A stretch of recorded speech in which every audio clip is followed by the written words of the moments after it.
ओम शांति।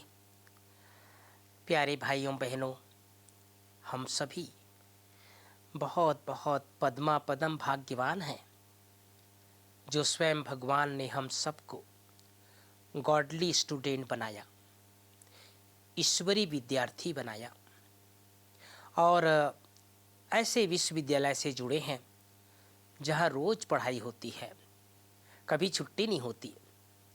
दुनिया में जो स्टडी करते हैं उनके सामने कई बार छुट्टियों का दिन आता है। रविवार को छुट्टी होती ही है और भी जो सरकारी छुट्टियां होती है, लेकिन बाबा के इस विद्यालय की बहुत बड़ी विशेषता है कि यहाँ पर प्रतिदिन पढ़ाई पढ़ते हैं। आज हम चर्चा करेंगे, हम सभी ईश्वरीय विद्यार्थी हैं। वास्तव में ईश्वरीय विद्यार्थी के कौन से 5 लक्षण हैं जो हम सबको अपनी दिनचर्या में, रोज की जीवन में धारण करना है, उसे अपनाना है। भाइयों बहनों, हमारे इस बाबा की विद्यालय में एक सुंदर, बहुत ही अनोखा विधि है कि यहाँ बच्चे, बूढ़े, जवान, वृद्ध, परिवार के परिवार पढ़ाई पढ़ते हैं। यही हमारे विश्वविद्यालय की बहुत बड़ी शोभा भी है। किसी भी उम्र के लोग, किसी भी वर्ग के लोग, किसी भी जाति के लोग इस विद्यालय में पढ़ते हैं, बाबा के ईश्वरी विद्यार्थी बन जाते हैं। तो जैसे लौकिक में हम सब जो अपने विद्यार्थी जीवन में विद्यार्थी के 5 लक्षण सुनते आए हैं, आप सबने सुना होगा, मैं पुनः याद दिला देना चाहता हूँ। काग चेष्टा, वको ध्यानम, स्वान निद्रा, अल्पहारी, गृह त्यागी। ये दुनिया में 5 लक्षण बताते हैं। काग चेष्टा, आप सबने सुना होगा, जैसे कौवा होता है, वो अपनी चेष्टा के लिए, अपनी पूर्ति के लिए कैसे भी करके अपना युक्ति अपना लेता है। एक छोटा सा कहानी हम सब सुनते आए। मटके में पानी था और पानी बहुत नीचे था, तो कौवा ने क्या किया, उसके अंदर कंकड़ डालते गए। कंकड़ डाल करके पानी ऊपर आ गया और अपनी प्यास बुझा लिया। तो कुछ न कुछ युक्ति भी हम सबको अपनाना चाहिए। वको ध्यानम, वको अर्थात बगुला।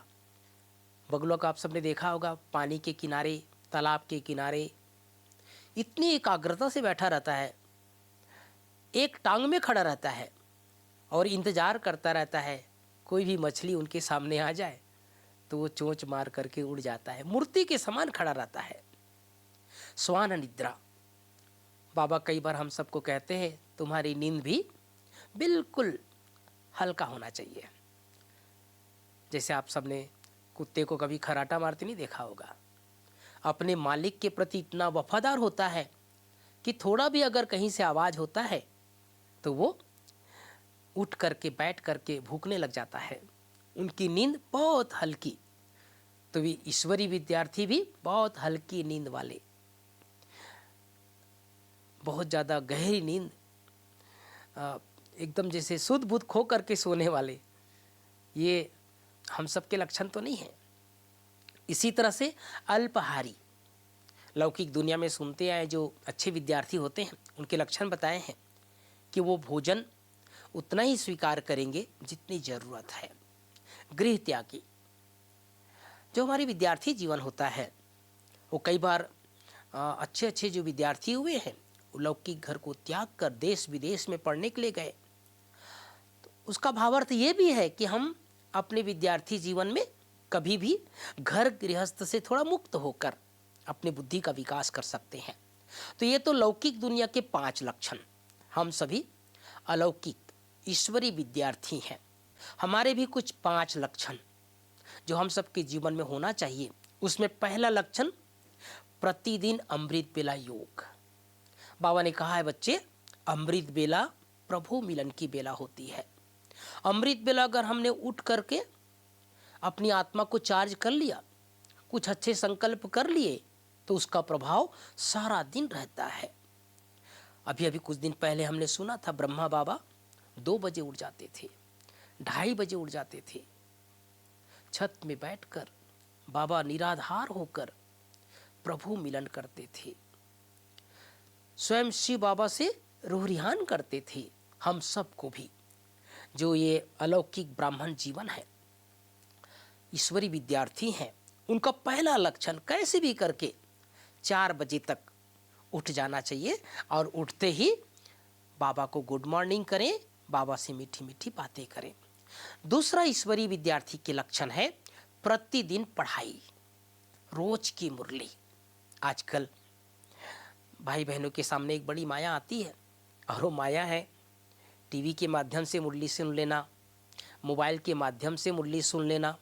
वैसे में कोई बुराई नहीं है, लेकिन बाबा ने कहा है बच्चे, सेवा केंद्र पर आकर जहाँ भी आपका जो नियमित स्थान है उस स्थान पर जाकर के पढ़ने का महत्व है।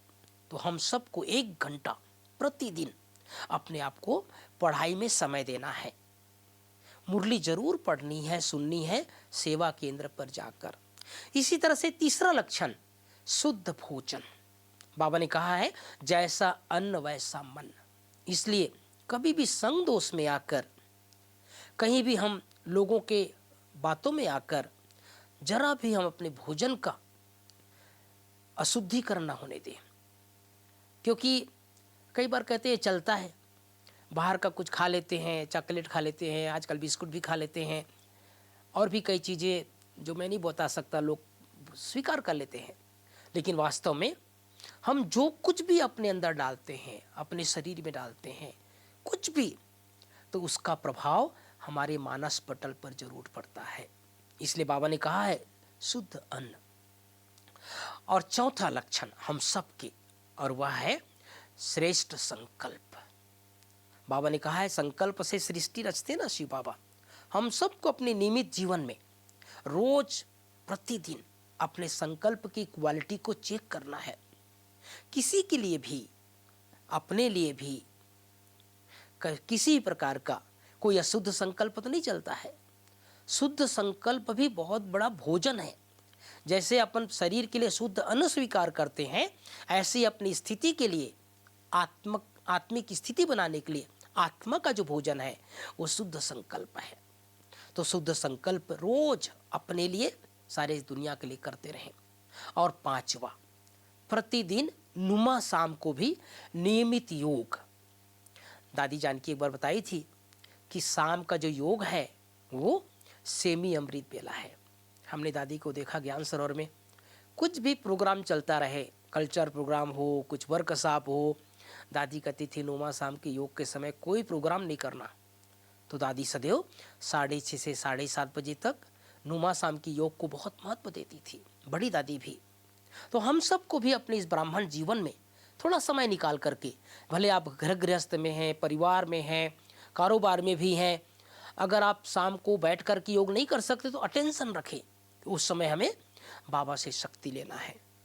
तो हम सबको ईश्वरी विद्यार्थी के 5 लक्षण, अमृत बेला योग, नियमित मुरली, शुद्ध भोजन, शुद्ध संकल्प और नुमा शाम का योग, इससे हमारे ईश्वरी विद्यार्थी जीवन सरल और सुगम बना रहेगा। हम सबको बहुत आनंद आता रहेगा। तो जीवन में इन 5 बातों को जरूर धारण करके आगे बढ़ते रहें। ओम शांति, ओम शांति।